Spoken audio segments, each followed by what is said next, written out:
ಇಟ್ಕೊಂಡು R K Gandhi sir ನಮ್ಮ ಹತ್ರ ಬಂದು ಕತೆ ಹಿಂಗೈತೆ ಅಂತ ಹೇಳಿದಾಗ ಆ ಕಥೆಯಲ್ಲಿ ಏನೋ ಒಂಥರ ಸಾರಾಂಶ ಐತೆ, ನಮ್ಮ ಜನಗಳಿಗೆ ಒಂದು ಒಳ್ಳೆಯ ಮೆಸೇಜ್ ಕೊಡ್ಬೋದು ಅನ್ನೋ ಒಂದು ಉದ್ದೇಶದಿಂದ ಈ ಸಿನಿಮಾನ ತೆಗೆದುಕೊಂಡ್ರೆ, ಇದರಲ್ಲಿ ಒಬ್ಬ ಮಿಡಲ್ ಕ್ಲಾಸ್ ಮನುಷ್ಯ ಬೀಳೋ ಬಾದಿಗಳು ಏನು, ಅವನು ಕರೆಕ್ಟ್ ನ್ಯಾಯವಾಗಿದ್ದರೆ ಅವನಿಗಾಗೋ ತೊಂದರೆ ಏನು, ಅವನು ಯಾವ ರೀತಿ ಬೆಳಿತಾನೆ, ಯಾವ ರೀತಿ ಮುಂದೆ ಬರ್ತಾನೆ, ಅವನು ಬರೋ ಕಷ್ಟಗಳಿಂದ ಹೆಂಗೆ ಪಾರಾಗ್ತಾನೆ ಅನ್ನೋ ಒಂದು ಸಾರಾಂಶನ ಇಟ್ಕೊಂಡು ಒಳ್ಳೆ ಕಥೆನ ಮಾಡಿದ್ವಿ.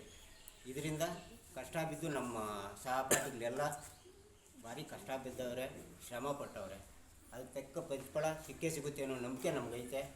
ಸಿನಿಮಾನು ನಮ್ಮ ಡೈರೆಕ್ಟರ್ ಆರ್ ಕೆ ಗಾಂಧಿಯವರು ಅಷ್ಟೇ ಅದ್ಭುತವಾಗಿ ತೆಗೆದವ್ರೆ, ಅದು ಸಕ್ಸಸ್ ಕಂಡೇ ಕಾಣುತ್ತೆ ಅನ್ನೋ ಒಂದು ಭರವಸೆ ನಮಗೈತೆ.